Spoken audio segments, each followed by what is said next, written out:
You don't have natural talent. Now you need experience. Some months are better, some weeks are better, and some days are better. Here you don't have that reputation, you need to prove yourself even more. I never expect anything. So I'm always just like, all right, submit it.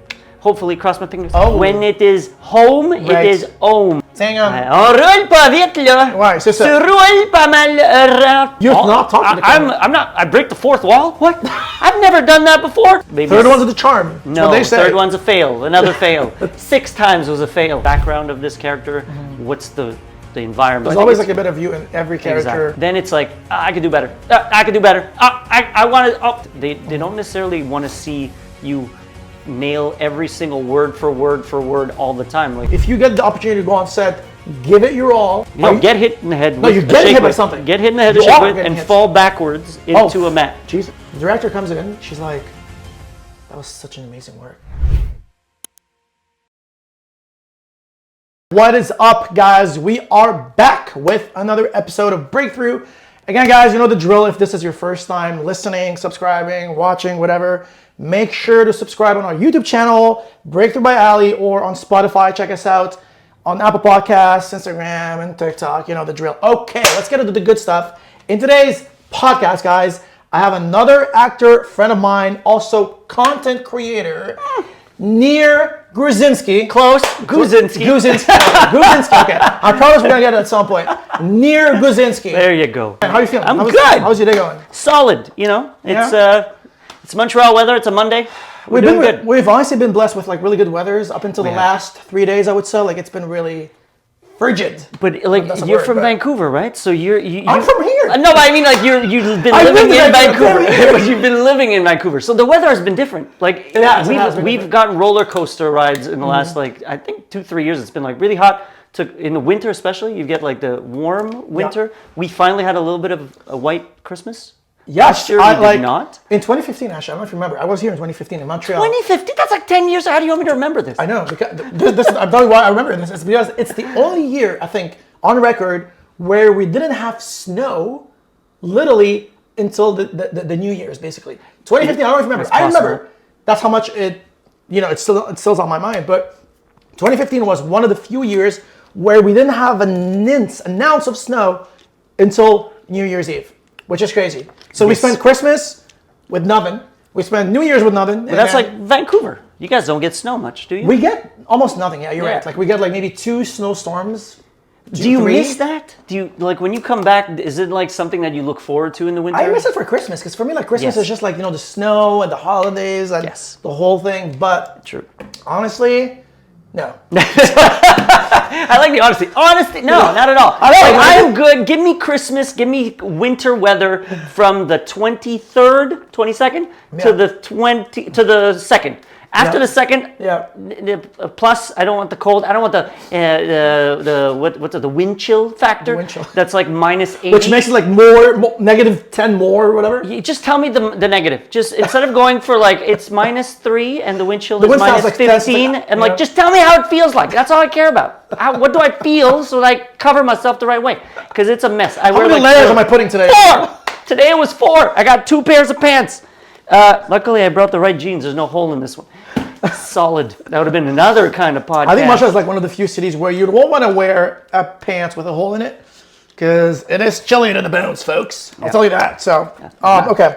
Anyways, let's get into the nitty gritty of the thing. Yeah, I mean, just like walk us through like the rise to Nir. Like, how did like Nir come into acting? What was he doing before? What is he doing now? Like, how did it all start? Like, just walk us through. Messy. Let's get on the car. Let's just like let's start it off with as a young boy, as a young lad, I was always making voices at home.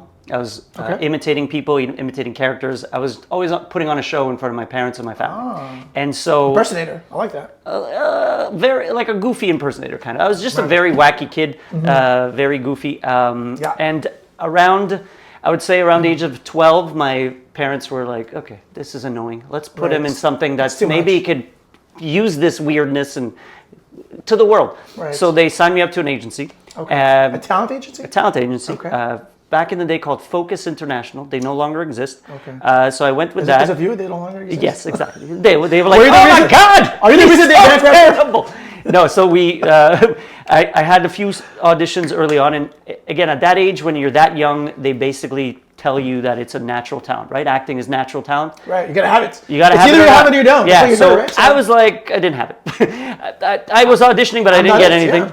Yeah. And so as I got into high school, and I was a very short, weird-looking kid, and so I kind of drifted away from it. The agency fell apart, and so I didn't pursue it. I kind of stood back and focused on school, and I was an awkward kid. And then I had an English class in high school. I was in French high school. I went to English class, and they were doing a reading of Robinson Crusoe.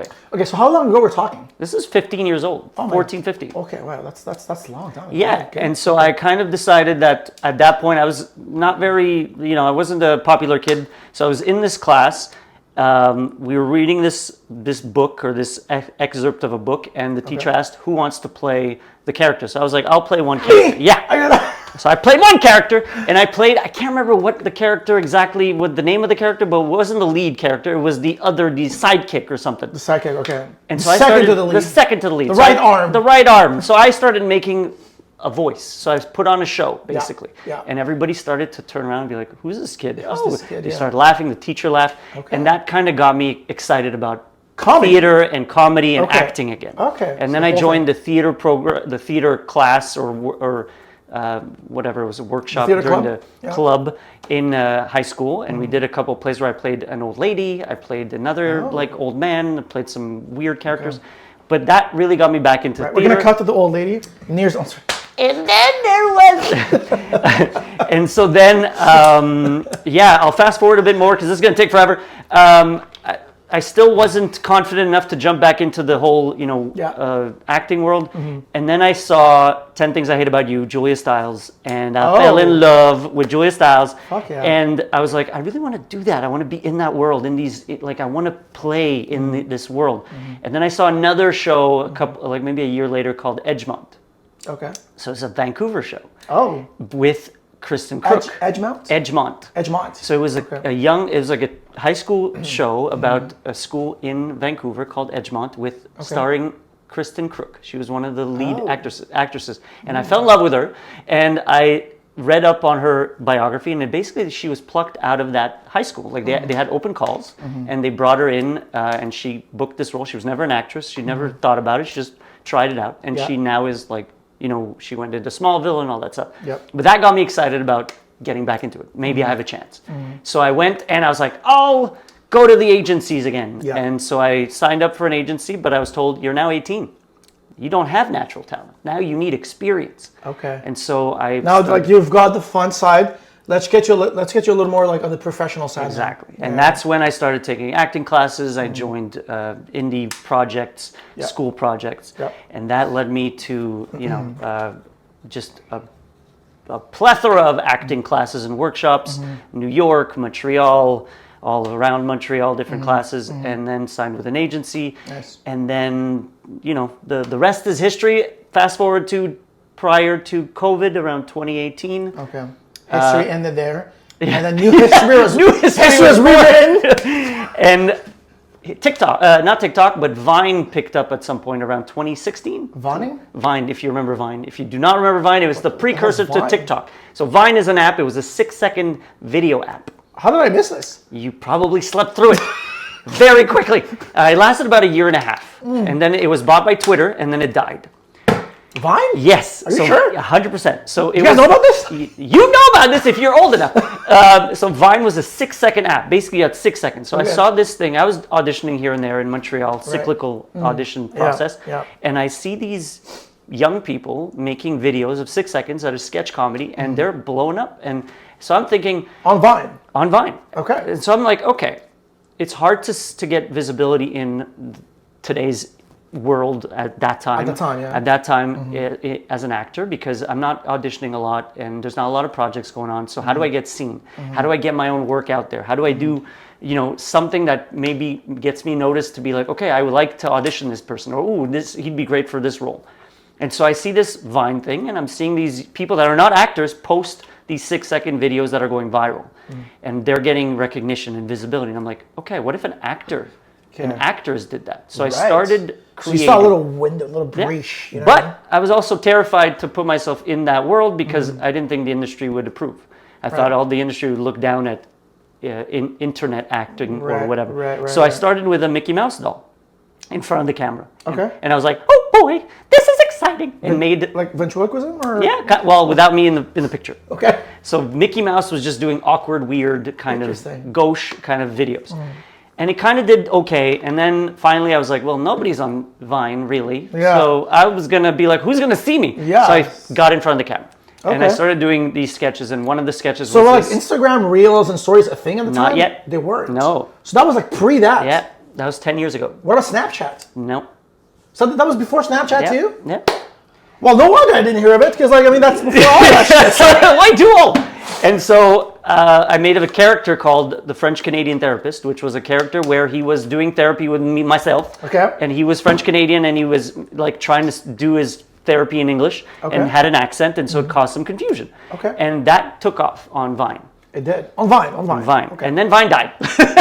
And then it moved to Instagram, YouTube, and Facebook. And Snapchat and all that stuff. And Snapchat picked up around that time. But mainly Instagram, Facebook started making video content allowed as well. There was IGTV at the time, all that stuff. Because I remember like stories were not a thing on Instagram until Snapchat. Because they basically copied Snapchat. They stole Snapchat, yeah. Yes. Yep. That was like Snapchat's like bread and butter. So Facebook and Instagram stole the Vine idea and made it into 15-second. It started with like, I think 15-second videos. So Snapchat basically stole Vine's idea? Snapchat probably.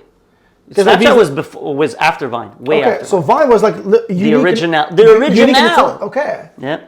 Wow. And so then I'm actually gonna go look this up after this should. video. I will. And so the people that came off on Vine and blew up were Logan Paul, Jake Paul, King Batch, Lele Pons. And even though they had their YouTube channel, that they left Vine to go to YouTube because Vine wasn't paying them and YouTube was. That's how they started the vlogging, and vlogging became a big thing after that. So it all kind of transitioned into that. And then Instagram and Facebook started creating video content, 15 seconds, and they went up to 10 minutes, and then they phased out IGTV and went back to like lower. IGTV wasn't working. Like that shit's gone. Yeah. So they just put it into now as video content because that was working. And then in 2019, TikTok. Yes. Musicality started. And I saw that, and I was like, I'm not dancing, I'm not doing lip syncing, so screw that, I'm not touching that. And then Vine started, and it was 15 seconds at the time. What do you mean Vine started? TikTok started. Oh, okay. And TikTok was like, they're back? Yeah, no.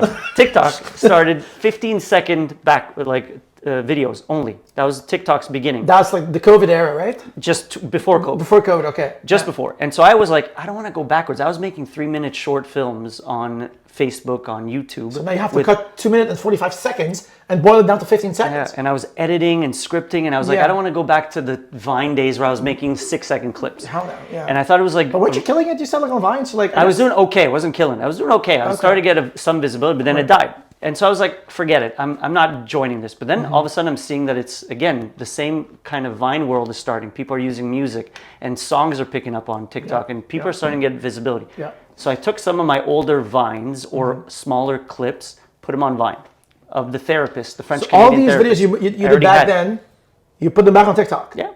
Sick. And one of them... So that was like 15 years ago near... 10 years ago. 10 years ago. No, I get it, but like in 2019, so that was like these videos that you made 10 years before that. Yeah. So that was you 10 years younger. Yeah. Insane. And one of the videos blew up, and it got me to kind of get into that visibility, and then COVID hit. So what kind of videos were they? Like, what were you like? Well, initially, all my videos were, we kind of started talking a little bit about the networking stuff, right? So I started making videos initially by myself, very small, but then I thought, what a great way to show other people's work and talent, and also network and interact and get to know people in the community. So I started all my videos for the first 5-6 years writing scripts for other actors. So it was me with 1 or 2 other people. Mainly, there was usually one guy I worked a lot named Sean Curley. He was amazing. Okay. He's still an amazing actor. I haven't seen him in a long time, but he's an amazing actor. And then I started collaborating with actors I met on set, in acting classes, on social media. Yep. And so I did that up until COVID. And then COVID hit, and I had to switch.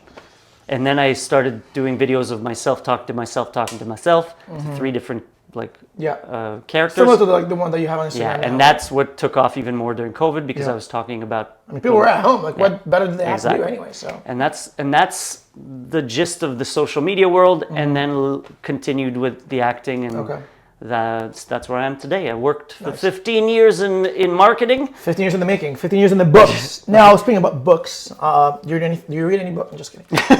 What the book? Who reads them? I audiobook. I listen to books. But how do you find the Montreal industry as a whole? Is it like what you would expect as an actor? Do you find it slow? Because I heard like mixed reviews about this. Some people say like, it's that. Some people say like, oh yeah, it's fine for me. Because everyone's on a different journey. Yes. So what is it like for you? For me personally, it is a roller coaster ride. So it was a very slow ride. It's been a very slow ride, let's say, climb to a certain level. Yep. But Montreal is an interesting industry because it is fairly cyclical. So summertime tends to be the bigger time because more productions come in US. But when they don't come, it's dead in the summer for film and TV. Montreal has a great dubbing industry, a great voice industry, and all these American movies, they have to be dubbed here. And the video game. Animation a little less, but video game is big. So that side is always great. But again, it's finding your way into that world. It's you need to train, network, and just work your ass off to try to get in. For me, it's been a roller coaster ride. It's some days, some months are better, some weeks are better, and some days are better. I can't say that it's been a slow and steady rise. It's been a slow journey, has its highs and lows. Yeah. I've been auditioning more in the past few years, so that's been a blessing.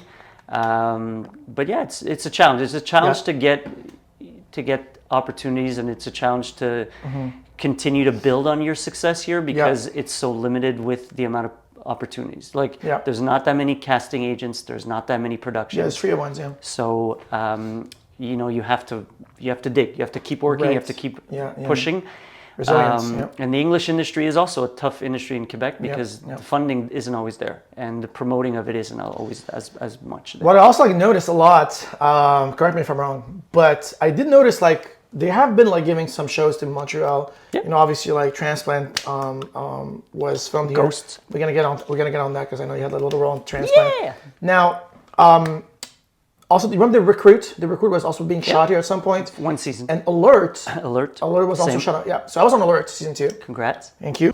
But so I was on Alert, and I was chatting with the cast in between takes, and they all kind of agreed on the same thing. I feel like Montreal is a test city because a lot of people are not really used to the winters here, and once they actually film and see how brutal our winters are, you're like, you know what? We're not sitting through another season in Montreal. We're not freezing to death to go to Mont Saint-Hilaire. It's not that bad. We have studios where they don't film outside. Yeah, but I guess there are shots where you need the outdoors for that.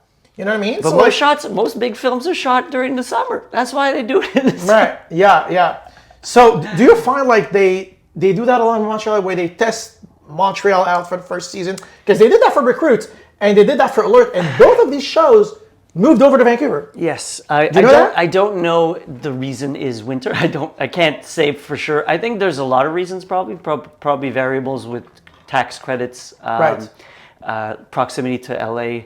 There might be a lot more to that. Maybe initially they got a tax credit to come to Quebec, so they were like, oh, we'll save money to do the first season. If it works, great, then we need to put more money and then make it bigger, and then they might need a bigger studio and all that stuff. So maybe that's where they move. It does suck for Montreal. I think one of the frustrating things that we get in as Montreal as a rep is that we're a test city. I think we have amazing talent here. I think we do. I think we're extremely well intentioned, and we're hardworking, but I know we have a reputation for that, and I think that we're just not given an opportunity enough to show what we can do, because a lot of times we will be kind of tossed aside for Toronto, Vancouver, New York, LA, even when people are shooting here. So I think we do have. Again, I'm sure there's reasons for that as well. And Montrealers, we have to take ourselves, put ourselves on our own backs and prove ourselves even more and work harder than, because when you don't have as much opportunity or you don't have that reputation, you need to prove yourself even more. So I think we need to do even more hard work than other places. But I don't think we're a test city. I think we're unfortunately in a weird place with the whole, language and government and taxes and. Because obviously, like we had shows that were filmed here, and they've stayed here. Some.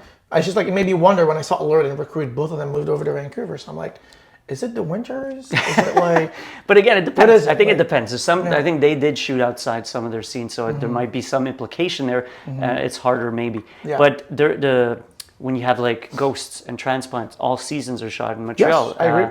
And we're even getting now freaking Christmas movies, which I love because I Hallmark movies. They're all in Vancouver. Like bring us, and they brought us here. Yes, 2 of them have come here like in the last year. So like, bring it here more because I want to be in a Christmas movie. I want to be in a Christmas movie. Near Christmas. Yes, nearly Christmas. No, but I mean, like I love that. It's just because I always find it so funny that there's a lot of like Hallmark Christmassy movies in Vancouver. Ironically, in the cities that never snows, whereas Montreal, which snows literally all winter long, we have like snows. Let's face it. Like, okay, I mean, climate change is kind of like changing things around, but like usually speaking, growing up, I see snow all the time. Okay, so I always like find it ironic that these Christmas movies shot in Vancouver where they have to bring machine to produce snow when they wouldn't have to do this here. Yeah, but I'm wondering, and this is a technical thing that because I have a friend who was in a lead of she was the lead in the Christmas movie that was shot here. Yeah, Maxine Dennis. Shout out! So good, such a talent, such a sweetheart too. Basically, like they shoot this in the summer, right? So there's a process to edit so that they launch it for the winter.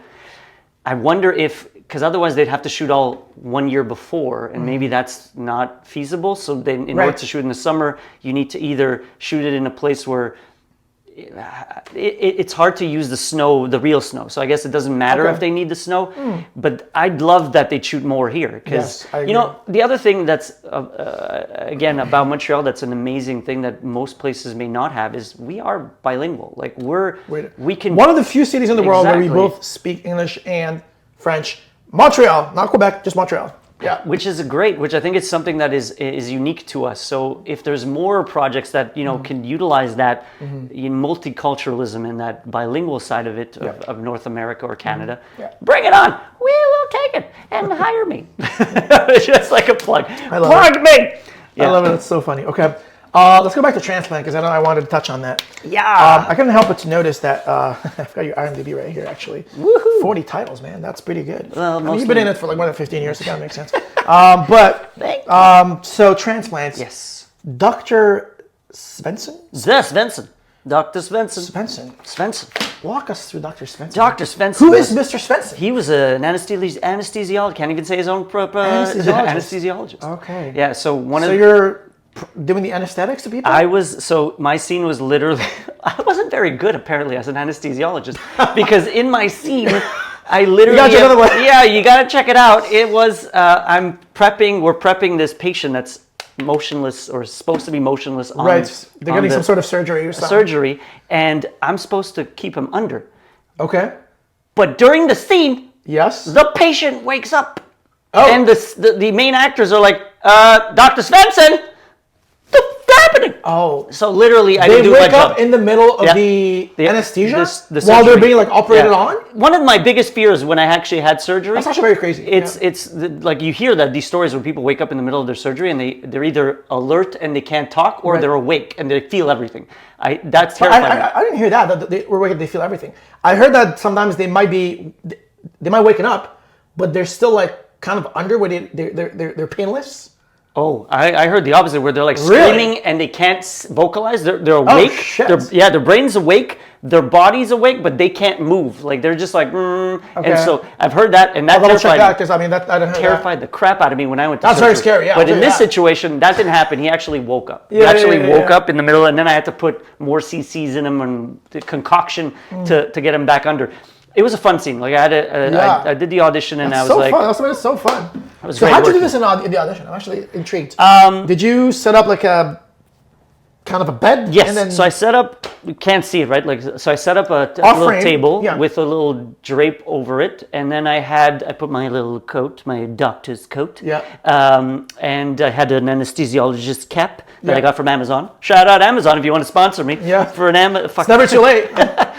And so basically, I was doing the scene, and my reader, who was great, was Tanisha Collins. She basically just said, as a suggestion, just keep it, just natural. Just be very nonchalant about it because you know what you're doing. And that was my whole take about that character. Is like, he knows what he's doing. He's in. Yeah, you've been doing this for probably so many years. You've studied in this. You've worked your ass. You have experience in this. You're an anesthesiologist, and so basically, I just prepped the scene, and then we read it a few times. So, did you in the scene give the needle thingy? Well, you couldn't see the needle. I think I was holding a pen. Well, it was a pen, and I stabbed the patient or the thing inside the other thing to put the anesthesia. The substance, yeah.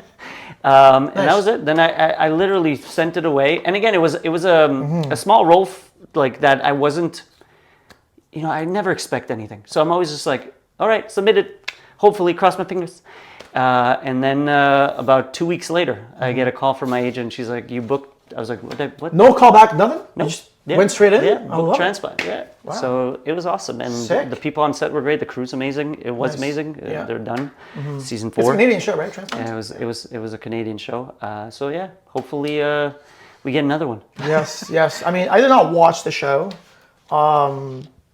I mean, not like I don't like medical dramas or anything, but I usually watch shows in the cities that I'm auditioning in. Yes. Just because there's chances that I might go Did you up. audition for Montreal? I didn't audition for transplants, but I did audition for feature films that were shot here. But you still do, like being in Vancouver. Do you still audition for? Okay. Yeah. Yeah, because you have a home base.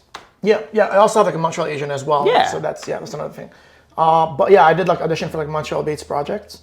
Now, so I couldn't notice, but on your IMDb it says that you also have directorial aspirations because you've directed The Best of Us. Or did I see this wrong? No, again, Best of Us, there's a few things that I wrote and directed. Okay. Basically, it's just projects that I did. Sick. So Best of Us was actually a small little series I did with Tina. She's awesome. Basically, we went out and did some good deeds. It was a concept of adding sketch comedy into doing good for people. Yeah. So we went out and gave free coffee to dads on Father's Day and flowers on Mother's Day. Yeah. Director. Yeah. You had to put something on IMDb on the. I mean, it worked clearly because I saw Jeff. I was like, damn, The Best. There you go. If you want to hire me as a director for a sketch. Right. That's what I mean. It's just sometimes putting director next to something and then it was like, oh yeah, director's the best. Well, you have to direct it yourself. When you make your own content or your own creations, your own shorts, you got to do it yourself. Yeah, I mean, I guess when you do the comedy skits that you do on your Instagram. I'm directing myself. I'm sitting there going, that was terrible. Do it again. You're watching yourself that's not nearly as good.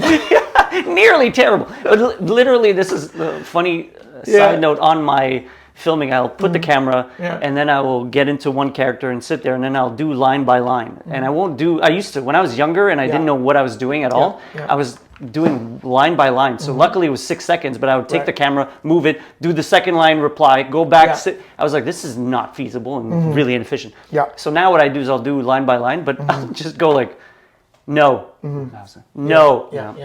So I'm directing myself. I'm like, that was terrible. Nir, what are you doing? Do it again. Yeah. I love that. That's great. You might have noticed in my other episodes that there's always an ultimate question in the podcast. Ooh. There's a question that might throw you off.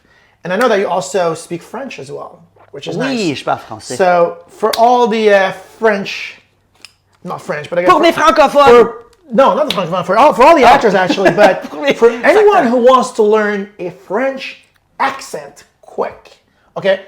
Whether that's I don't know if you're good with French France and French Quebec, but what are some of the pointers that you can maybe give us to really nail a French accent from so we can Quebec? So we can sound like we are from Sounds like the French. with an English accent? Or so like someone who speaking in English with a French Canadian accent? Correct. So that old thing. So basically, that old thing. So one of the things that a lot of people in Quebec, French, very nasally. One, maybe, possibly. French Canadian speakers tend to be, when they go to English, it's very hard to learn the TH sound in English, right? Which becomes a T sound. Correct. So it's not a the, it's a T. So give us a taste. So just so like let's say that you think that there are a lot of peoples, so they add a lot of S to the end of all the thing because the plurals of a word in French is an S, so you add an S to it and they say it in English. So the TH is the T sound. The T sound. Then there is when there is an H. There is no H sound in French, right? It's like a silent letter. So when there is whole, it is ol. When it is home, it is om. I just came home. And I saw a ol in my household. Oh my goodness. So there's a lot of and again, this is an exaggerated. It's a very stretched out. Yes, but it's also an exaggerated accent that I'm doing. Right. There are variations to it. This is if we were to like maybe bring it down and make it more like film and TV-ish. Film and TV, like less like content creation-ish. So like, I would say that there is a little bit of more of a like it is not as pronounced. Right. And like I will make less like less big. Right. And facial expression for me is like my just keep it like nice. Keep it nice and steady. Right. But also I think there you go. That's the one. Yeah. That there's also a little bit like when I do for comedy, I will make the ed in English, any verb that ends like with ed. So you pronounce it instead of being like it's pronounced. It's pronounced. Yes. Because it's like that's the comedy. Yes. But usually they'll say it's pronounced. I will pronounce the word like that. Right. So do we? What about the R's? Because that's a big one. Yes, in French. Again, it also varies. I found because some French Canadians, like I grew up. I went to French school, like French high school and French elementary school. So I grew up around French Canadians, and I spoke French all my life. So for one of my R's is R. Is the R behind in the back of the throat, R sound. Yeah. Some roll the R's. Like I feel like older generation, they do the R. Je vais rentrer versus rentrer. I agree. Je vais rentrer dans la cuisine. Je rentre dans la cuisine. Je rentre dans ton cul avec mon char. C'est je rentre dans ton char dans le cul. But you can add the R rolling. So if you're, I guess if you're Spanish speaking, there's more the R. You may be more comfortable the rolling R, whereas the R sound in French. So you'll hear the differences. Well, France, it's the R sound. Quebec, it kind of depends where you are, because sometimes it's R, and sometimes it's R. Yeah. Ma rentrée à la maison. On roule pas vite là. Ouais, c'est ça. Tu roules pas mal. Ouais, non, c'est ça. Fait que, so it really depends. It kind of depends on. Yes. The way you grew up, I guess. And where, like up north, northern Quebec might be a lot more rolling R's maybe. Yeah. Again, I'm but in France, there's no such thing. Okay, it's just a very R. It's the R sound. I've arrived to the house, and I would like to, But that's also like I've noticed some French Canadians, and again depends from where their English accent when they speak is a R. Yeah. So like. What's an R word in English? Rubber. Robert. Like Robert versus Robert. Oh. Like Robert. Anyways, it depends on the right. Right. It's right versus right. Like I do the right, like and some people go right. Right. Like I've heard French Canadians have that kind of accent. So it really depends. It really depends. It's like in Canada, all over English Canada, you have different areas, different pronunciation of terms. We talked about it, like the A, the way the intonation. So there's all variations, but my persona is a specific way for comedy effect. Right. So just to sum it all up. Yes. Would you say like French Canadian sits where on the mouth? Like, is it like more here? Is it more like on the throat level? Is it more on the nose? I feel like for me, it's more around here. Like it's very much like je suis très excité. It's not Excité, down yeah, here. yeah. On va aller go, go, go. Like Right. around like, yeah. Right there, okay. Kind of I love hard. that. I'm not a very voice coach, but yeah. Right, yeah. I mean, sometimes people go on YouTube and like, yo, how to learn a French accent? So this could be the video. I think I think the start might be the THs and the Hs. Yes. That is specifically and the R's big ones specifically as well. to French Canadians, and then the rest are kind of comedic effect, right? S's and all that stuff. Yes, yes, yes. Love that, love that. Okay, moving on to. Sure. I love to ask this question. I kind of want to ask it again.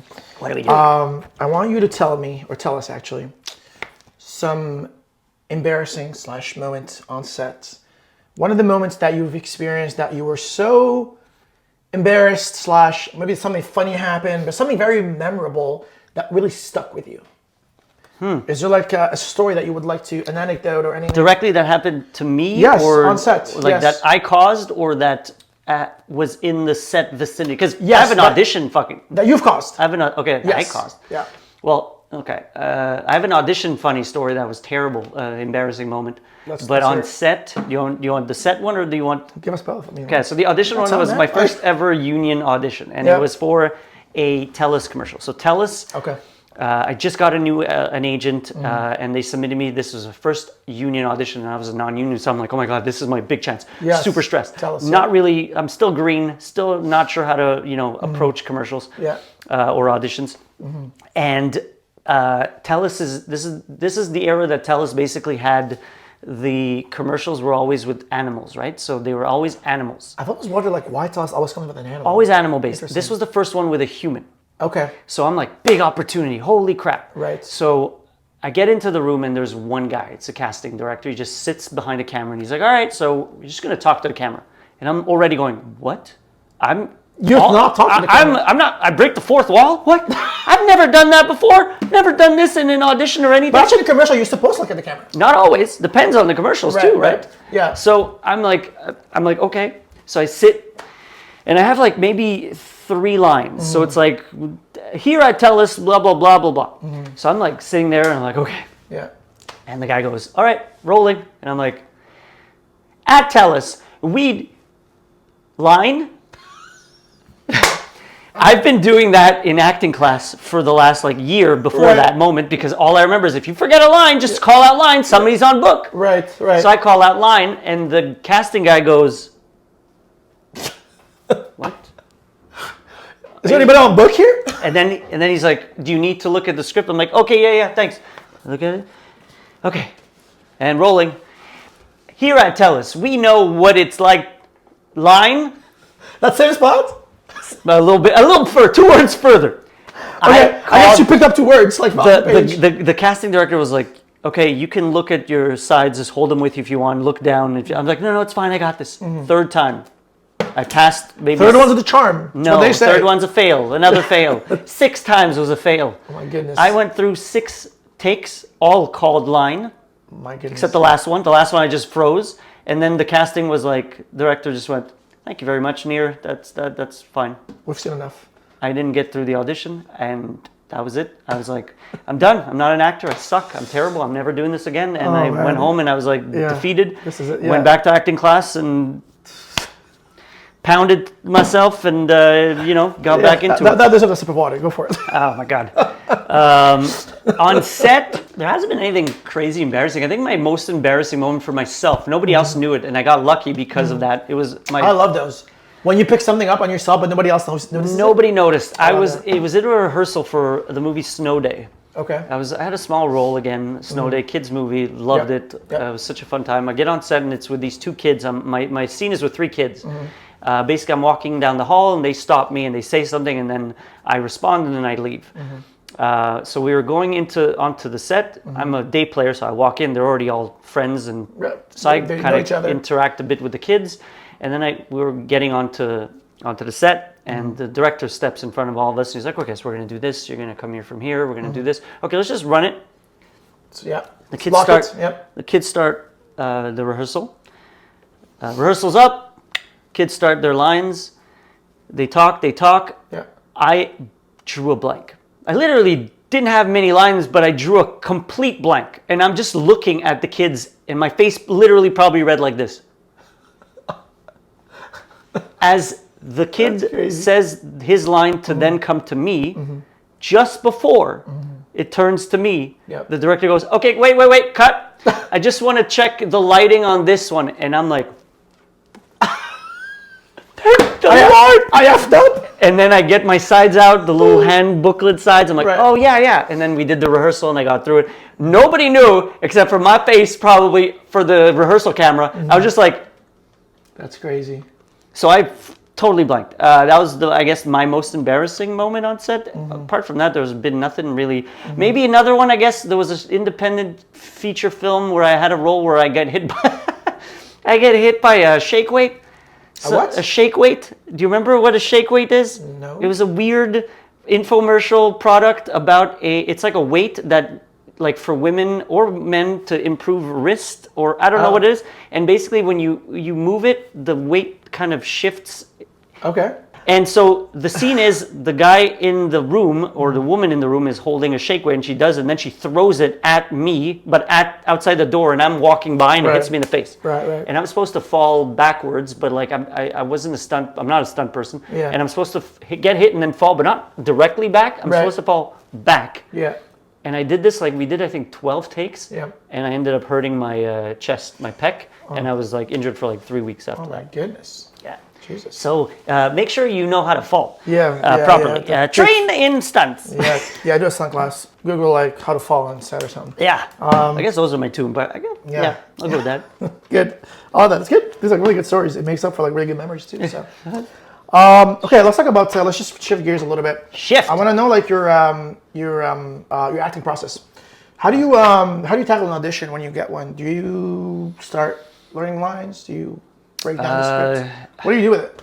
What kind of audition? If it's a commercial audition of like... let's say like film and TV. Film and TV? Yeah. I will basically, so I get the audition, I print out the sides, which I don't have a printer, so I go to the store, and then I... You know what I'm going to do? Yeah, and then I read through it multiple times. I just read it, and read it. And then as I'm reading it, I'm kind of starting to formulate a little bit of like the background, who this person is, what his part of the story is. Do you build this up in your head? Yeah. Or like you put it on paper? No, initially it's all in my head. The first go through, it's like I'm reading through it and I'm kind of seeing it in my mind's eye, I guess. Yeah. And then I start breaking it down a little more with pen and paper, depending on the size of the character and the role. But I break it down as like, who is this person? What's the goal in the scene?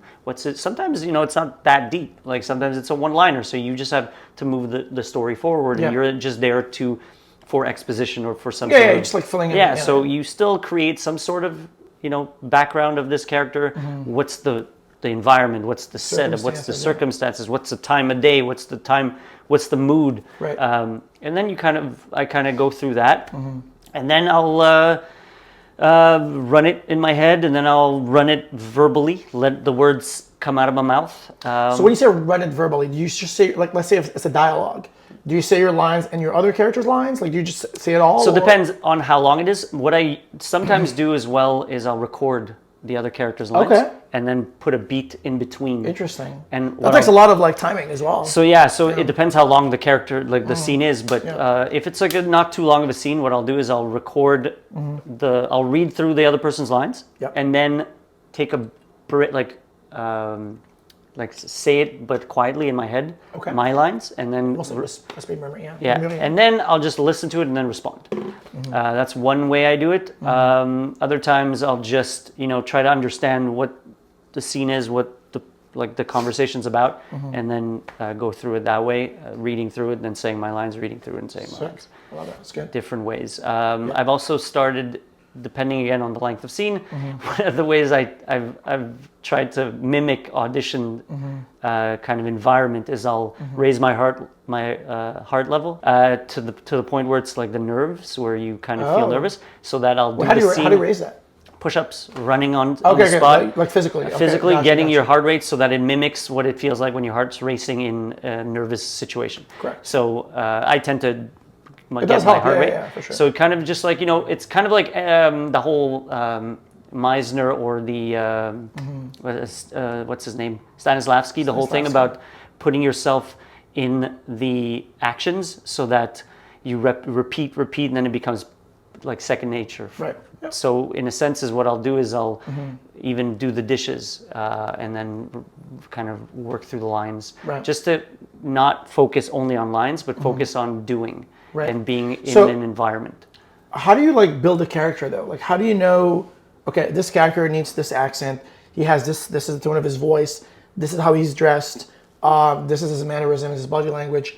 How do you know all of that looking at the script? How do you figure that out? I think that's an instinctive thing that every actor kind of has. I think you do have to look at, you look at the breakdown, you look at the scene, and you build kind of that instinctively and what feels natural, but also connected to the scene. And then I think it's play.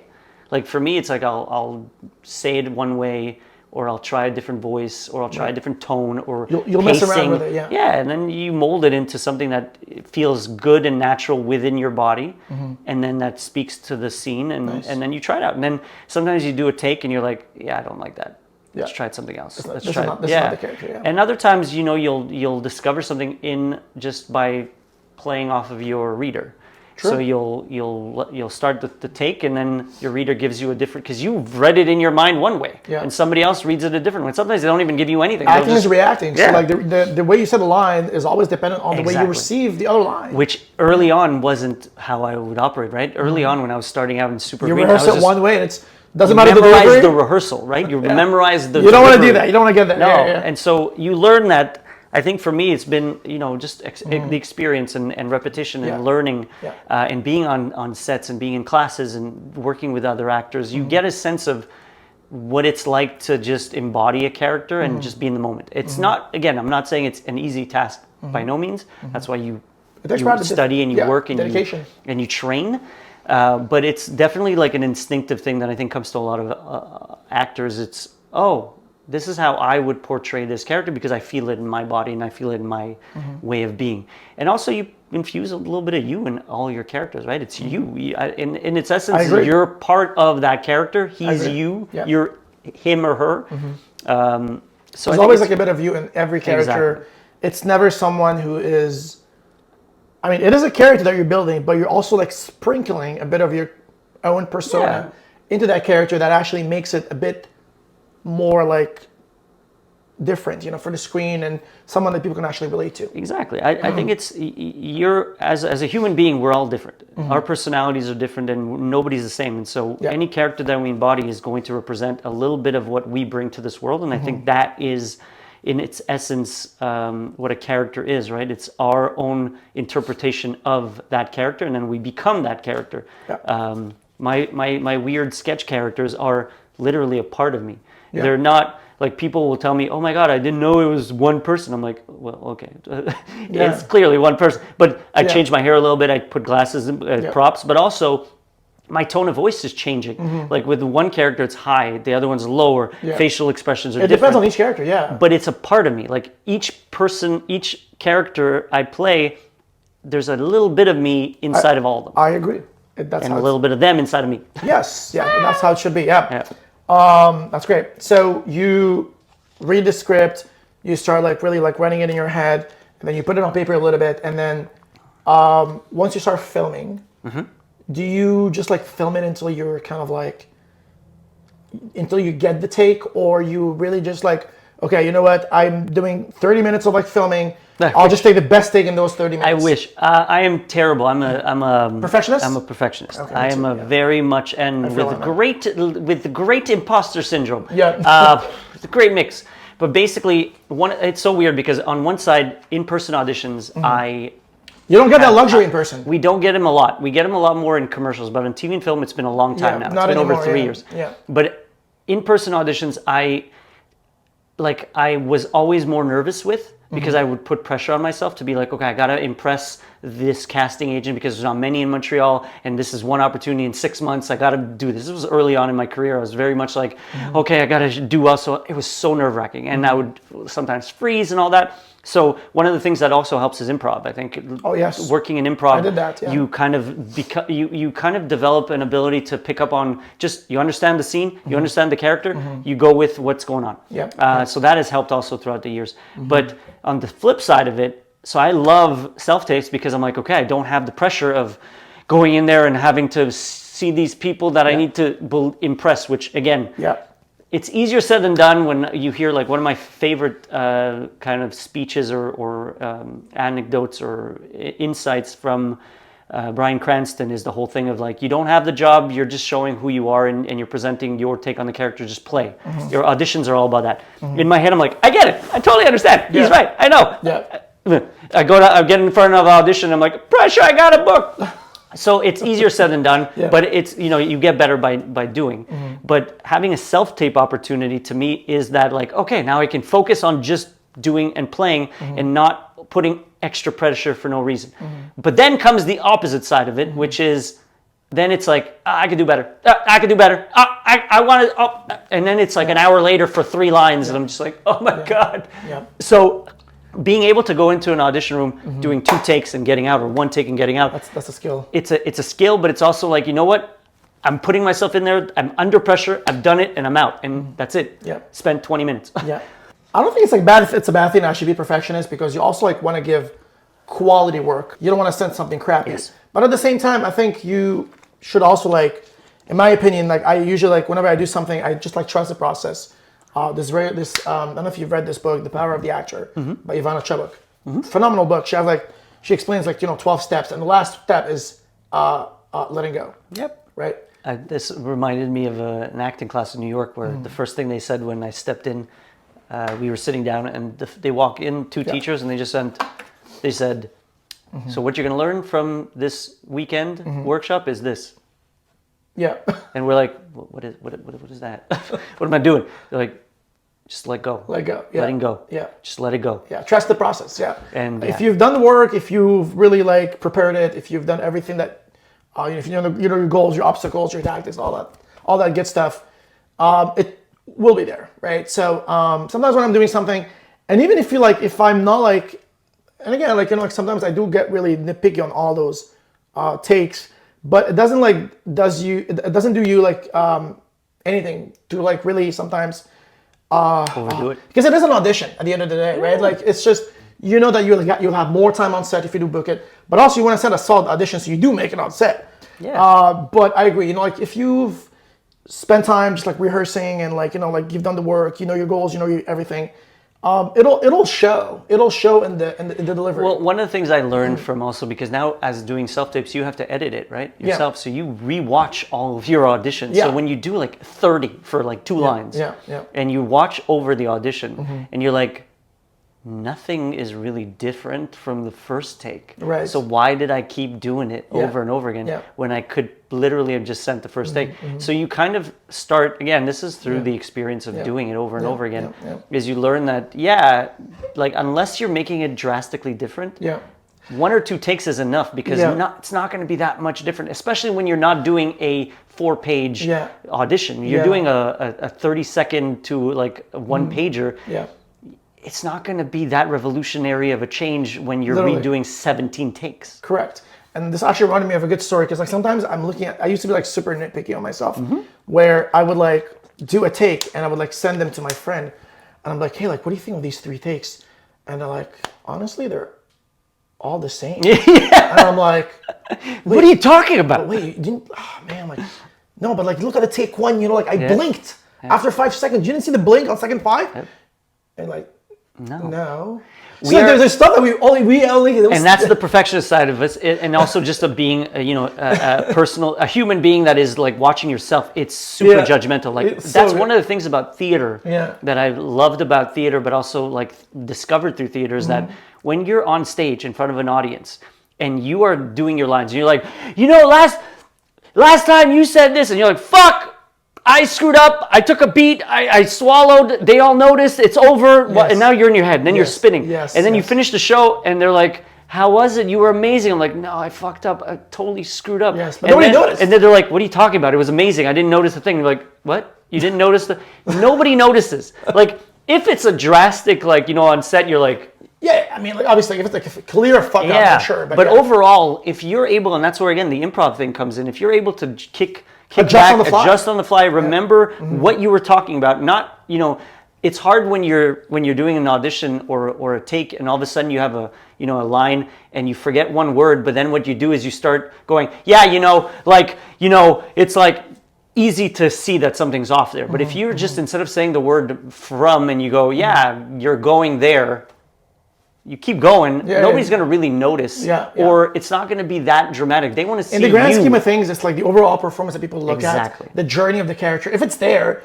nobody noticed, nobody's going to care if you drop a word or a line. And as a casting agent too, sometimes. exactly. Yeah. As a casting agent, I'm assuming, and again, from what I've heard and from what I've spoken to other people about as well, is they look at you, what you look like, because it's got to fit their world.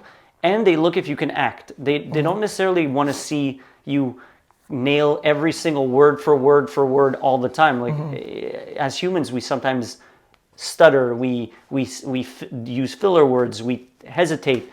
Like there's a lot to it. So I think we sometimes overthink as actors that they're looking at perfection, whereas they're looking at what you're bringing as a performance overall and what your look is. Because they fit you with, like, the lead is a little taller. We already have a blue-eyed person with brown hair. Not going to work. But great acting, but move on from this person. Yeah, it doesn't, just because you didn't get it, it doesn't mean that you did a bad job. If anything, you did so well that they're going to remember you and they might bring you back. Which is I have a great story about that, which is recent. I did an audition for a show. And it was for a role that was called The Inspector. Okay. And so I went to do the audition for self-tape, and I thought I did a good job. I was like proud of myself. Yeah. Sent it in, was hoping to hear back, at least a call back or something. Didn't hear back, and I was like, all right, well, I did a good job. Hopefully they liked me, and who knows what will happen. And I had other auditions after that, and I'm sitting in my apartment like a month and a half later, and I get an email from my agent. It says booking request or availability request. I'm like, what is for what? And it says the name of the project, and I'm like, that's the project that you were. Yeah. So I was like, and then I see the name of the role, and I'm like, I didn't audition for that. So I send my agent an email. I'm like, but I auditioned for another character. They're like, yeah, they liked you so much for your audition for another character, and so they offered you the role. So I got an offer. Another character. Yeah. Right? So I get on set, and I'm like, it's a small role, and I'm excited, and I'm like, oh, cool. It's the last day of shooting, and I get on set, and the director recognizes me from an old project she had worked with me on. Okay. Called Fatal Vows, like years ago. Nice. And she's like, hey, Nir. I'm like, oh my God, what the hell? Yeah. Long time. Small world. And she's like, hey, so great to work with you. And I'm like, cool, me too. It's exciting. And so I'm waiting on my turn to get on the set and to do the rehearsal. And all of a sudden, this woman comes up to me. She's like, hey, I'm the writer. And I just wanted to tell you, we loved your audition. I loved your audition. I wanted you to be on this project. It didn't fit for The Inspector, but I had to have you on this show. So this role, when we saw this, we were like, this is you. So excited to have you. Can't wait to have you do this scene. Sick. And so did the scene. It was like so much fun, and it just made me like, it's hard. As an actor, it's hard. We don't always get feedback. We very rarely get feedback for auditions. You're very lucky if you do get feedback. And so when you get something like that, especially again having imposter syndrome or not believing in yourself all the time because you have those highs and lows, and having that kind of a little bit of validation and support from a writer and a director and casting is just, it definitely makes you just a lot more proud of your, tap yourself on the back sometimes, because we don't do it enough, or I don't do it enough. I agree. We should more. Which again, so doing a good audition is the best you can do, because you never know what could happen. That casting, that director, that writer might see you and be like, I have a project I'm working on next year. Yeah. This person fits perfectly that. Yeah. And again, you just never know like what happens sometimes. Like I have friends who literally went for, again, day players, right? So they were on the show or the film for a day, and they had like a quick appearance, like 1 or 2 lines top. But then they did such good work that day, right? That it was so like people, like everybody just loved the performance. It's crazy sometimes how much you can do with just like one line. Like, yes, you can say, you might think like, you can just say the line in one way, but There's so much you can do. Sometimes it's not about the line delivery, but sometimes it's just the business that you're doing. Like sometimes, you could be like folding clothes and like, smoking like a cigarette or something. Just sometimes the business that you're like, what are you doing in this scene while saying the line makes for a funny scenario. Yeah. There's so much you can do with, you know what I mean? Like sky is the limit. Anyway, to go back to that story, he had like one or two lines and they loved it. They just loved that small little character so much that he got upgraded, right, to a series regular. That's amazing. They brought like, I don't know, he was like a clerk or something. He's like, amazing. Yes, and then the clerk is the guy on the next season. Like he's just, you know what I mean? Like the guy that you never thought would be like somebody. Yeah. It's just like, so he's like not part of the cast. You never know. That's it. You never know. Like we're like, again, don't like undermine anything. Like if you get the opportunity to go on set, give it your all, right? Like you give it your all and like, then you leave it be, right? Like, and then you let them decide what they want to do with it. That's it. It's just be prepared and do your best. I think that's like any job, literally. Just like if you know what you're doing and you're prepared. Yeah. And I want to kind of go back to that because we were chatting about this like before the podcast started, and Nir asked me like, what inspired the podcast, what this podcast is about. And again, if this is your first time watching, for someone who doesn't know why this is called Breakthrough, the reason why it's called Breakthrough is because we want to inspire people like me, Nir, you, anyone who has a dream, okay, who wish to be anything, not just like an actor, but like someone who wants to, maybe make more money or like just like help out a friend or be a singer, whatever you want to do in life. The reason why it's called Breakthrough is just because we want to interview people, and hopefully by listening or by like sharing your experience with other people who, someone who's done it or who's on the way there, it might actually like just, because like we think of breakthrough as something that big. Yes, this is my breakthrough career, but like honestly, guys, a breakthrough could be something as small as just like waking up and really realizing that you can do anything you want. Small wins, incremental wins. That's what actually inspired the podcast in the first place, is because we often like celebrate these big things in our life, but we never celebrate the small things. No, a callback is a win. Yes. An audition is a win. Is a win. An audition is a win. An audition is a win. Like getting an agent is a win. Yes. You know what I mean? Making your first $100 a day is a win. Like honestly, like small little things that you do in life they're all wins when you think about it. Yeah. And they should not be like, you should not give less value for something because, again, right? Like everything has its own weight, and that's why it's called Breakthrough. Okay, that's the whole reason. I love it because I think breakthroughs come in all sizes, right? You can you can listen to a podcast, you can watch a video, you can hear somebody on the street, you can talk to somebody on a bus, and they just say something that resonates with you, and that's the breakthrough, right? Yeah. It's like that moment. I had like a moment a couple of years where I was like doubting myself as an actor, and I was like watching every day. Right, story of my life. I was like watching a movie, okay, or like a show, can't remember, and I was so inspired by the acting. I was like, wow, that's such good work. You know what I mean? I'm like the level of dedication. It's just like I was just tearing up watching the performance. I was like, wow, like they really gave it their all, and like that really kicked something in me, and I was like.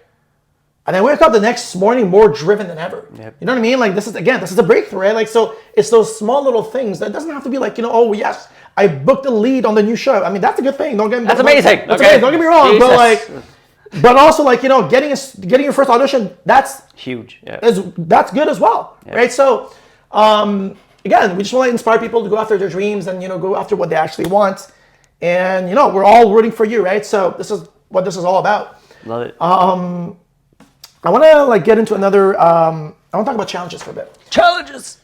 Are there any challenges you've experienced on set or even sometimes in an audition? I know we kind of touched on that a little bit when we talked about the funny, embarrassing story. But maybe in your life, has Nir ever doubted himself or all the time?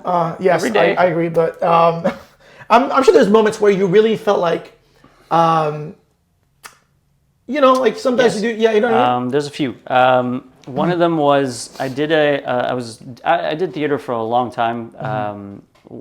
While I was working full time, I was doing theater for 5 years straight. So it was a lot of work and it's a lot of time. I love theater. But basically, I did this play, which was a 3-man play, and it's called Art by Yasmina Reza. Okay. Basically, it's a hilarious show. It's one friend buys a piece of art that's just a white canvas, Yep. and then one friend is like, what the hell is that? You wasted money on this. And then the other friend is just like the middle gray person. He's like, whatever. He never stands his ground. He's always like, you two are like, what? He always takes whoever's side. I played the guy that was like, what the hell is this? Right. So we did this show with Donald Reese and Sean Curley, amazing actors and people. And we had our premiere, and it was in a small venue called Théâtre Sainte-Catherine. Yeah. And Théâtre Sainte-Catherine has got like pretty decent acoustics, but there's a back door that leads to a parking lot. Okay. And during our show, it was the first show, so there were some people in the audience that were kind of there to review.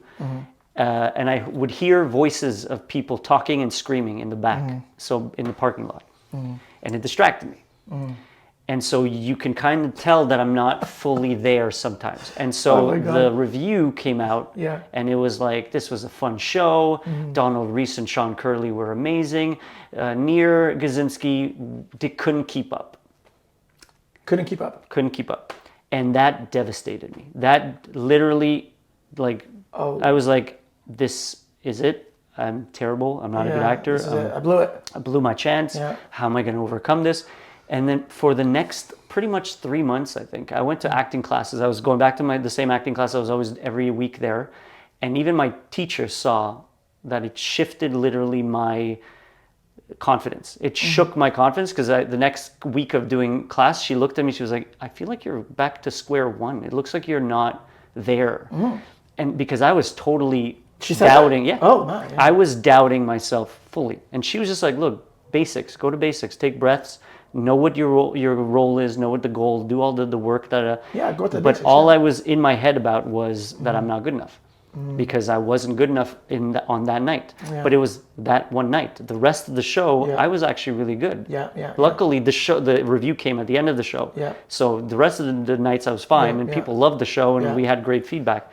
But it devastated me. So that was one challenge, that going back into acting class, being surrounded by people that are supportive, and taking, going through it, having to go through it. You can't shake it off like that. So it took me 3 months, and eventually I was like, you know what? Do the work. I have talent. I just got to believe in myself. And so that was one thing that was a big challenge. Another odd challenge was on that set of The Shake Weight. This is an interesting one.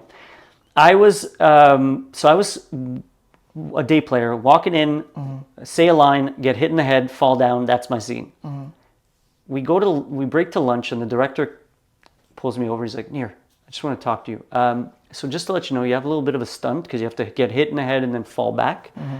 Are you okay with stunts? I'm like, well, I'm not a stunt person, and I was cast as an actor, not a stunt person. They're like, I understand, but basically, we don't have a budget for stunts or a stunt person. So if you want your role to have and to get this credit and to keep this scene, then you'll need to do your own stunts. Otherwise, we're going to have to cut your scene. And I was like, not yet fully union. Right. And I was like, this is a scary thing to hear. So in my head, I'm like, imagine people that get on set and they're told to do something against their will, and there's retribution if you don't do it. So hold on, let me get this straight. They asked you to like pretend that you're getting hit by something. No, get hit in the head. No, you're getting hit by something. Get hit in the head with a shake weight and fall backwards into a mat. Jesus. And he was like, but look, we do have a stunt coordinator on set, so he can help you before the scene. And he did such an amazing job. Max helped me so much with that. Okay. And he saved me from a lot more injuries. But basically, so you didn't get injured. I did get injured. More injuries. Yeah, but I did get, because I didn't know how to fall. He was guiding me, and he was even looking like, what's going on? I don't know why you shouldn't be doing this. Yeah. That's crazy. But yeah, so it's just to say that sometimes the challenge is, you're so wanting to do something and to be on set and to have your work shown and seen and get your credits. But sometimes you have to be more firm on what you should do or can't do, and interesting. But you also realize that a lot of people are going through that. Again, taking for example, a lot of we're going to put in that world of, the dynamic of power. So you never know. You have to sometimes stand your ground, and you learn that on set. The experience when somebody tells you to do something that you shouldn't be doing or you're not experienced to do. It's funny because this actually reminded me of a story when I was on Alert. We were doing takes, right? And I remember I came super prepared. I knew my lines, right? And we were at some like we're like doing each character's coverage. We did mine, we did theirs, and then one of the leads I was doing the scene with, we were doing a take and he dropped the line. Okay. Right, so he kind of like improv the line or something, and like that kind of like threw me off a little bit, and I was like, so I rolled with it, I recovered it, but then the next take that we did, I completely like dropped my line. Okay. I forgot because like that kind of like threw me. It shook you a bit. Yes, it threw me off. I was like, I thought I was killing it. I thought I was doing great, and I dropped my line, and then I felt so bad because like I could like literally hear the leads literally say like, it's not your fault. He blew it. Like it's not your fault. You know what I mean? Like it's just. Oh no. And I was like, fuck, I blew it. Like it's over. I'm never coming back here. I felt so embarrassed. Yeah, that's you know what I mean. Rough. But it was like, I mean, there's a lot of good takes that we already filmed, right? But that specific take, it shakes you. It shakes does. you. Yeah. I was like, I took 5 seconds, right? To recover, yeah. Just recover, just breathe. I went back in, and everything went fine. The director comes in, she's like, that was such an amazing work. I was like, that's so good. Yeah, See, like sometimes you never. It took the pressure off. You know what I mean? Of course, but that's the thing. I thought she was gonna come to me and be like, I don't know what she was gonna say, but like everything but that. We didn't shoot anything of yours. We just wanted to see if you could get it. Like, so we just let it play out. Literally, yeah. And now, bye. Like, imagine that. Man, like, I was like, my heart was racing. I'll tell you that, man. I can imagine. Like, it's not like we are very. Again, I'll speak to personal experience, but also to myself. I am very sensitive when it comes to to my work and to my work ethics and my ethics and just my craft. So we want to do a good job. We want to make sure that and we do need validation sometimes. I definitely sometimes need validation. Yeah. It's a hard industry. It is. It's a hard world to be in, and I'm in the social media world too, where I make content every day, and you get the negative people, the right? negative and positive, yeah. And it's amazing to see such people reach out and touch and feel touched by your work, and even that it helps them and inspires them. But then you have the other side that are crazy, and that they don't like what you do, and you have to. It still hurts. Yeah. It's still tough because you're like, this is just me trying to entertain and be and show my work and show my talent, and they're like critiquing every little thing or bashing me for no reason. They don't even know me. And then there's the whole aspect of like today's world of social media, visibility and numbers and engagement, and you want to be able to. For me to progress and to make a living off of this, and it's hard when you're not. Some days you make a video and it's 4 views, and then the next day it's like a million views, and you're like, what happened? Yeah. Literally. So it's a roller coaster, and it is tough. You asked the question like, how often do you get down or feel like quitting? Every day. Yeah. It is every day. You wake up and you're like, you hear nothing on the acting side or the social media content side, and you're like, why am I doing this? I'm broke. I don't have any opportunities, and nobody's reaching out. Nothing's happening. I'm not really progressing. All of that gets in your head, and you're like, is this really for me? Am I really meant for this? You're doubting yourself. Talented? You know what the cure is for that? Doing it. Keep doing it. I'll tell you what the cure is, okay? Because I felt this way for a very long time, okay? And I think this is like something in life, okay? And I promise you that there's only one way to solve this. I feel like this is therapy time. Yeah, it's therapy time. So, honestly, the biggest thing you can do yourself is just to stay busy. Okay? Yeah, just keep working. But not just like working on that. When I say busy, have like as many things in your life as possible that you can. This is why I actually started this podcast in the first place. This is why I also have a YouTube channel. This is why I'm starting an agency right now. Diversify. This is why I told you like this business that I have. Diversify. This is why I got into acting. This is why I play sports. This is why I go to the gym. You have so much going on in your week that you don't even have time to even feel this way. Interesting. You know what I mean? Like I promise you, like it's like once you start, like, not only like when you get busy, people notice like around you, like, oh my gosh, that guy's so busy. He must be good. Like he must be, like a big thing. No, seriously though, like I have like sometimes people asking me like, how you do all these things, and people approach me and be like, hey, like I want to learn from you every time. Like I get this all the time, I promise you.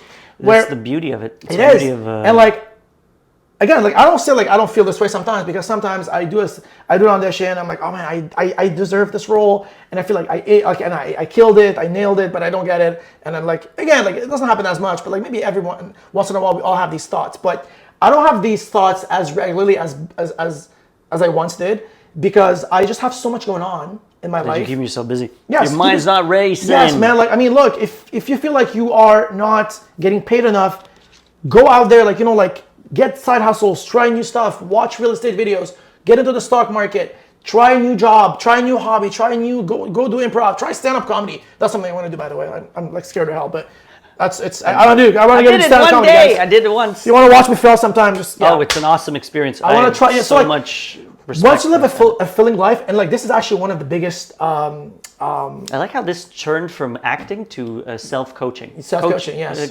Coaching, life coaching. Yes, you're welcome. How much do I pay you? Yes, I'll invoice you after that.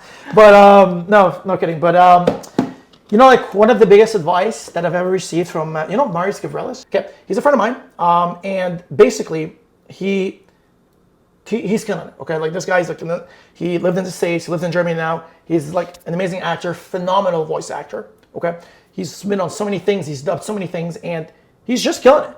He speaks like 5 or 6 different languages too. That's on top of what he does already.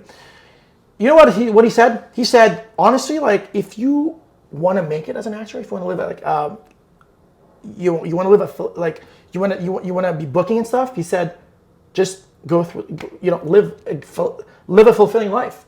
Go through shit, right? Like you have to like fill your life with experiences so you can actually like represent them properly authentically on screen, right? So, and again, that goes back with like staying busy, trying a sport, going to the gym, picking up like different stuff, just side hustles, whatever you want to do to keep yourself busy.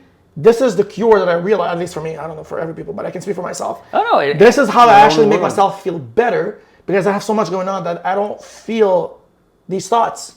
And like whenever I don't get the job, I'm like, great. I'm meeting with this new client tomorrow for like a big thing. So like it works out. I could have made it anyway. You know what I mean? So like you want to get to that stage. You know what I'm saying? I think there's truth in, again, that's your reality is what you make of it, right? So I think it definitely helps when you have other aspects of your life that are fulfilling, and that also offer you your passion and offer you excitement. Yeah. I think everybody's personality is different, and I think experiences make you stronger. Like, although I have moments of what's it called, of kind of like giving up, self-doubt regularly, which is just, I think, part of my way of life, of my experiences. I've also learned through continuously doing. So like you said, the ability to pick yourself back up and do it. Like if I would have like succumbed to my self-doubt and my shitty feeling of quitting every day, I would have been on my couch right now and not in front of you talking to a bunch of people. Yeah. One of the things that I think we have to also pat ourselves on the back is resilience. Like every day I think I make a judgment call on, should I do this, should I not do that, why am I doing this? But I still do it. Like I think the fact that you do it and you get back up and you go, okay, I fucked up in this play. I got called out as not doing great. Well, I'm gonna work my ass off even more the next time. Yeah. I'm gonna go on another show and do this. I make a video that doesn't pan out. Okay, what didn't work? I'm gonna do it again. Maybe I take a day off to be like, wallow in my pain and be like, this sucks. I'll go to the gym. But then you gotta bounce back, and that's where I think again, it depends on the person. I think if you're able to build resilience, and I think being an actor makes you resilient, because we are the one industry where rejection is the norm. It's not the actual like, you didn't make it. You gotta get used to it. It's hard to get used to. Like nobody's, I think, some people's personalities are once very. Once you get busy, like it gets better. It'll never disappear. It doesn't feel good to be rejected. Exactly. Right? Nobody likes it, but you build tolerance. You build an armor, and you know how to, and you also build resources on how to not get all the way to the bottom, right? And some people, and again, that's what I believe, that I think personalities are different. Some people are really good at tuning off and being like, all right, what's next? And other people take time and they need to digest and they need to kind of think it through and process it. And everybody has their path and their journey and their process. But I do think the more you do things, like you said, the more you bounce back and you don't give up right away. And the more you, like, I spent 5 years making videos online with 30 views a video, literally nothing. And just sitting there. And even then, 30 videos is not that bad, but it's still like for 5 years, it was like 30, 40, 30, 40. And I was just like, what am I doing? But I love the craft. I love the work. It also made me learn. You gotta do it for the love of it. You know, you can't do it like just for the sake of like doing it. You gotta love it. It's a very there's a purpose behind it. Yes, there is a purpose behind all of it. Yeah. Like you have to do it because you love it. You have to do it because you understand that you're putting yourself in a position of, your vulnerability is going to be tested, because this is an industry of rejection. This is an industry where the norm is that 1% make it. It's like sports, athletes, right? When you start off as a kid and you're like, you're so good, you're the best. I was like super good in soccer for years, but probably I was like, I played NDG. I was in the news, in the newspapers for a while. Like I was a good soccer player, but like hockey, like any sport, 1% make it to the NBA, to the NFL, to the NHL, and there are cases and studies and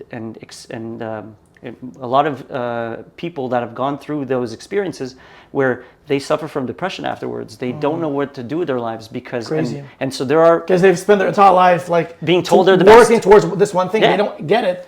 They're like, okay, what am I meant for now? And that's why there are resources for these people. And there's some people that are able to just bounce back because that's their personality or how they were brought up or their experiences. So for whatever you are, I'm somebody who needs to sometimes like wallow in it for a bit, but I also have resilience, which is something that I don't, again, tap myself enough on the back. It's been 10 years I've been doing this. Some people get on social media or acting and they do one audition and they book a lead role and now they're off to the races. Somebody posts a video, makes 7 million views and become rich and famous. I've been doing this for acting since I was 13, videos since I was like 10 years ago, and I'm doing okay. I'm not doing phenomenally well. I'm not at the 1%. I'm not at the 10%. I'm in the average of every resilient actor or creator or artist out there. I love that. As long as you don't give up. One of my I don't know if it's dragging too long, but one of my favorite statements of all time from an actor, one we talked about was Bryan Cranston about auditioning, but one is Seth Rogen. Okay. Recently I saw a video, an interview with him, and they asked him like, you made it young. What do you have to tell actors about making it? And he was like, you can work your ass off as an actor, and you might not make it, but if you quit, you won't make it. Yeah. And if you don't quit, you still might not make it. Yeah. But you still have a chance. You might. Yeah, you might. And the difference between, I think, other industries is if you work hard and you don't give up, you will progress. In acting, you may never make it. You might just sit there doing one actor role after actor role. That's why you got to do it for the love of it. And you got to do it for the love of it. And you got to have a passion for it. And if you're lucky to have stability financially behind you, it helps. Because I worked for 15 years in a full-time marketing position, so I know what stability feels like. And now I don't have that job because I got laid off. And so now it's like you have that back of the head creeping in, going like, you need this money, you need this money. And it's not a fun world to be in. So if you can find stability elsewhere, or if you're lucky enough to have stability in your life, it's a great, industry to be in if you love arts and passion for it. But it's a difficult role. It is. I agree. Meeting being around the right people, like you said, helps a lot. This industry is filled with amazing people, but there's also filled with competition. Like there's one role for one person. It's not 17 people get that one role. It's one role. One role out of like hundreds and hundreds of applicants, sometimes even thousands if you're down in the States, right? So exactly. So we're lucky to find the good people in our community, and Montreal has an amazing community for acting. There are people that are extremely supportive. There are people there are people that are extremely. I love like how close we are in Montreal. How everybody just like. I mean, like when my friend gets the role, like I don't get jealous. I'm just like happy for him. Some people do, but it's a small industry. It's a small world. We are a very small community in the grand scheme of things. And when we know the same person, right? Maxine, who booked the role, and we're all like, oh my God, it's amazing. Sorry, Maxine. Shut up.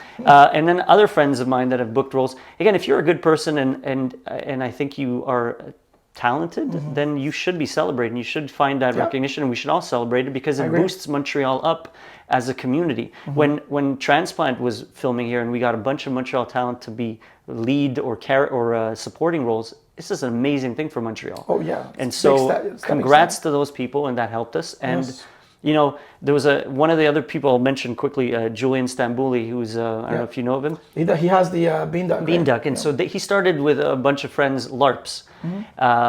And they blew up on YouTube as a LARPing, in the LARPing community and across North America and the world even. And that's what inspired me to do my own videos online, because I was like, well, there are a bunch of friends who did it and they took what they had as resources and they put it together. And especially today with cell phones and all the equipment, why can't we just do that ourselves? True. And instead of sitting on the couch waiting for an audition, I was like, might as well film something and be creative, because I want to. You're sitting on the couch, right? Yeah. Might as well use your time. Yeah, might as well film me sitting on the couch talking. Yeah, literally. So shout out to him as well. But this is a very inspiring community. Yeah. If you find the right people, and there are really good people in this community, and probably other communities as well. Yeah. Everyone has them. Absolutely. You just have to be patient. Believe in yourself as best you can. It's hard in this industry because of rejection. Have the passion for it and do it because you love the craft. And as much as I hate saying it, networking. Yes. It is one of my least favorite things. Networking. It's what we're doing right now, for God's sake, right? So. Exactly. It's one of the, like, I remember I was interviewing people as well for a little like segment, and the few people that mentioned it, and this industry is hard because we want to believe that our talent gets us work. We want to believe that it's all based on our talent. And there is a lot to the talent. You need to have talent to sustain a career. Yeah. You know, like I say this all the time, where... It's who you know, a lot of it.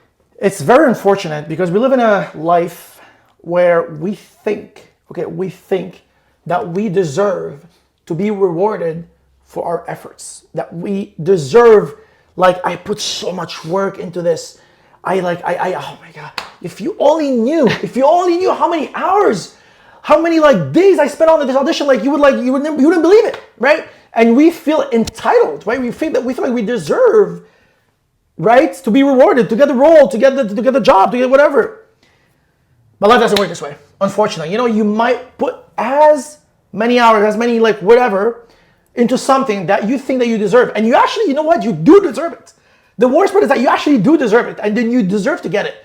But unfortunately, it's not how life works. It's just like, we are not like, again, it's very sad, because if this was the case, we'd all be happy right now. We wouldn't like be talking about like our miseries and whatnot, right? So again, like it's not how life works, unfortunately. It's just the best thing you can do is just keep on going and going and going and going. Eventually, I'm a firm believer that eventually something will happen, okay? If you keep on doing something, like, I mean, yes, you will hit something, and like something will work for you, right? But the only way that it will never work for you is, as you said, if you quit, right? If you quit. That's the tough part about this. And one of the only ways not to quit is to do it for the love of it, not to do it because you want to expect to get famous or to get a big role or to be a lead or whatever. Because once you give these give these expectations, and you know, it puts so much pressure on you. Yeah. Because now you feel like you're not doing it for the love; you're doing it because you deserve something.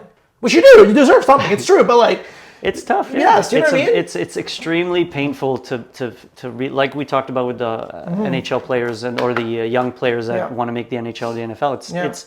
It's a tough pill to swallow if your expectations are that you're going to make it, and then years go by and you don't make it. Yeah. And look, so much pressure. Demi Moore just won her first Golden Globe. Yeah, the Globe. Her first Golden Globe. And she said for 40 years, people told her, well, you're never going to be that kind of actress, right? Yes. She's lucky already to have made it to a certain degree or level in Hollywood. But for 40 years, she had put self-doubt in her self-doubt. And we're talking Demi Moore, like, you know, like one of the best, probably like, you know, singers and / actress of our time, right? So she's amazing. She's awesome. And so she is an example of sometimes you just...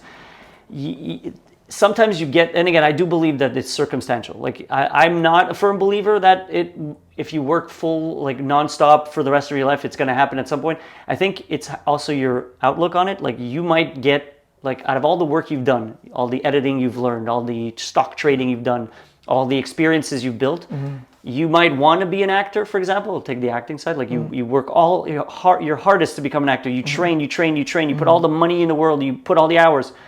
And all of a sudden somebody comes to you and goes, I think, you know, I love your energy. I love your this. I want you to lead my team to be better at public speaking. And all of a sudden you become a consultant for companies. You're not an actor, but this is your career now. Yeah. I think that can happen. But I sometimes do think that your expectations of making it, especially in this industry, I think it's not always guaranteed that something will happen. Like I'm would love it that I make it. And for me, making it is being a working actor. I do not want to be a celebrity. I do not want to be a huge famous actor. If it happens, it happens. But great, if it's because of a great role and an opportunity, amazing.